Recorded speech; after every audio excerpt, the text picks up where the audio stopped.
नमस्कार दोस्तों, आज ईद के मौके पर मुस्लिम धर्म की आपके सामने ऐसी सच्चाई लेकर आए हैं जिसे जानकर आप दंग रह जाएंगे। क्या मुस्लिम धर्म के प्रवर्तक हजरत मोहम्मद साहब ने मुसलमानों को मांस खाने का आदेश दिया था या नहीं? क्या कुर्बानी देना, मांस खाना या मांस को प्रसाद रूप में खाना उचित है या नहीं? यह जानने के लिए देखिए यह पूरी वीडियो। मांस वगैरह भक्षण करना ये समर्थ का आदेश नहीं। इस्लाम में जरूरी नहीं है कि आपको नॉनवेज खाना चाहिए। आप खुद देखो अपनी कलाम पाक को उठा के, ना तो कहीं पर मुसलमान के बारे में ये लिखा है कि मुसलमान के लिए कुर्बानी लिख रही है। कुर्बानी का मतलब था कि अल्लाह ताला की राह पे अपनी बुराइयों को कुर्बान कर देना, ना कि बकरे को काट देना, मुर्गे को काट देना। वो ऊपर से जो आदेश लेकर आया था हजरत मोहम्मद, उसमें बिस्मल यानी गाय को काटना, मुर्गे को काटना, बकरे को काटना, इसको बिस्मिल बोलते हैं। ये कहते हैं रोजा, बंग और नमाज बताई थी उसने। रोजा माने व्रत, बंग जैसे ऊंचे शोर में आवाज करना है भगवान हमारी अर्ज सुनना, इसको बंग बोलते हैं। और 5 वक्त की नमाज कहते सिर्फ इतना आदेश था हजरत मोहम्मद का, ये मांस खाने का नहीं था। ये तो बाद में किसी फरिश्ते ने किसी में प्रवेश करके ये बकवाद गढ़ रखी है। उसने कभी नहीं कहा कि नबी मोहम्मद नमस्कार है राम रसूल कहाया, 1,80,000 को सौगंध जिन नहीं करद चलाया। कबीर परमात्मा कहा करते थे कि तुम जिन महापुरुषों का नाम लेकर मांस खाते हो, गायें काटते हो, हत्याएं करते हो, मुर्गा काटते हो, बकरा काटते हो, भगवान ने कितना अच्छा आपको आहार दे रखा, काजू किस्मत सेब संतरे, और नहीं तो ये बाजरा ज्वार गेहूं चने चावल कुछ भी खाओ। ये अड़ंगा क्यों खाते हो? तुम्हारे नबी ने हजरत मोहम्मद ने कभी किसी की हिंसा नहीं की। कहते हैं वो तो आदरणीय महापुरुष थे। नबी मोहम्मद नमस्कार है राम रसूल कहाया, और 1,80,000 को सौगंध जिन नहीं कर चलाया। हजरत मोहम्मद जी के 1,80,000 अनुयायी हुए थे जो कति पाक साफ थे। वो ब्याज तक भी नहीं लेते थे, जिहाद संघर्ष नहीं करते थे, किसी का कत्ल करना भी महापाप मानते थे। वो तो ऐसे महापुरुष थे। कहते हैं अरस कुरस पर अल्लाह तकत है, अरस कुरस पर आसमान के ऊपर अंतिम छोर पे अरस कुरस पर अल्लाह तकत है, भगवान का सिंहासन है, और खालिक बिन नहीं खाली। और वो पैगंबर पाक पुरुष थे साहिब के अब्दाली। जिन महापुरुषों की तुम आड़ लेकर दुनिया को भ्रमित कर रहे हो, मांस खिला रहे हो, पाप के भागी बना रहे हो, उन्होंने कभी मांस छुआ नहीं। मांस वगैरह भक्षण करना ये समर्थ का आदेश नहीं।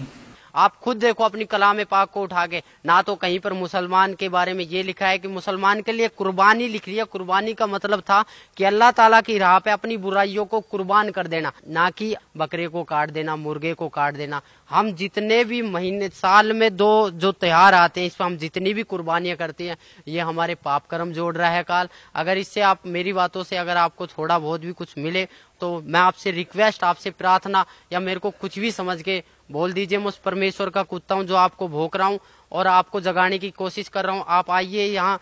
आपको अगर कोई दिक्कत आती है, कोई शंका समाधान आती है, तो आप ज्ञान चर्चा कीजिए। अपने मुल्ला काजियों को भी उठा के लाइए जिन्होंने अब तक हमें इस राह से भटकाया है। नमस्कार नाइक साहब, मेरा सवाल यह है कि कौन सा धर्म, किताब या जाति ये इजाजत देती है कि मासूम जानवरों का कत्ल किया जाए? I mean to fulfil his hunger और taste. Like in case of Muslim, you celebrate Bakri Eid, which favors killing of goats, I mean as a means of festival. एक मुसलमान बहुत अच्छा मुसलमान रह सकता है प्योर वेजिटेरियन बनके भी। इस्लाम में जरूरी नहीं है कि आपको नॉनवेज खाना चाहिए, फर्ज नहीं है। अब तक हमें इस राह से भटकाया। अगर वो उसी टाइम ये बोल देते जब मांस को काटने लगे थे कि कलमे पढ़ने से जो मांस खाया जा रहा है वो हराम है, वो गुनाह है, उसकी सजा बहुत बुरी होगी।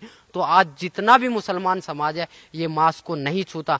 इन्हीं की वजह से आज जो भी मुसलमान समाज का बंदा वो शुरू से मांस खाने लग जाता। जब हमें मालिक ने यहाँ भेजा था तो कुछ नियम बना के भेजे थे, उस नियमों को अगर हम तोड़ते हैं तो हम सीधा शैतान के पास जाएंगे, जहन्नुम में जाएंगे, दोजख की आग में जलेंगे। ये उस मालिक का फरमान है। अगर हम नियम पर चलेंगे, उस अल्लाह ताला की भक्ति करेंगे, उस अल्लाह ताला की इबादत करेंगे जो वास्तव में अल्लाह ताला है, जो खुदा है, जिसको वास्तव में खुदा बोला जाता है, वह खुदा कबीर परमेश्वर है, उसका सत्य ज्ञान है। उसका सत्य ज्ञान सिवाय सतगुरु रामपाल जी महाराज के अलावा इस पृथ्वी पर कोई देने वाला ना है और ना रहेगा। मुल्ला काजियों में अगर इतना ही दमखम है तो मेरे को एक ही बात बता दो कि वो कुरान शरीफ के बारे में इतना सब कुछ जानते हुए भी हमारे मुसलमान भाइयों को भटकाया क्यों नहीं कहा कि भैया इसके बारे में ये लिखा है कि उस बाखबर से पूछ कर देखो, उस इल्म वाले से पूछ कर देखो। अगर आप लोगों के पास थोड़ा सा भी अगर ज्ञान था, थोड़ा सा भी अगर ध्यान था, थोड़ा सा भी अगर आप उस मालिक से डरते थे तो आपको मुसलमान समाज भटकाना नहीं था, जो कि आज के मुसलमान समाज को, आज के युवा पीढ़ी मुसलमान समाज के बच्चों को जरूरत है। मेरी अपनी युवा पीढ़ी से, मेरे अपने मम्मी पापा से, मेरे अपने पूरे मुसलमान समाज से, मेरे अपने पूरे मुसलमान धर्म के लोगों से, मेरे अपने पूरे मुसलमान धर्म के माइयों बहनों से सबसे मैं रिक्वेस्ट करता हूँ, प्रार्थना करता हूँ कि आप एक बार इस आश्रम में आइए। सतगुरु रामपाल जी महाराज बरवाड़ा में जो आए हुए हैं ये अल्लाह ताला के मुनाइंदे हैं, यानी कि अल्लाह ताला के द्वारा भेजे हुए एक फरिश्ते हैं जो हम सोए हुए आत्माओं को जगाने के लिए आए हैं।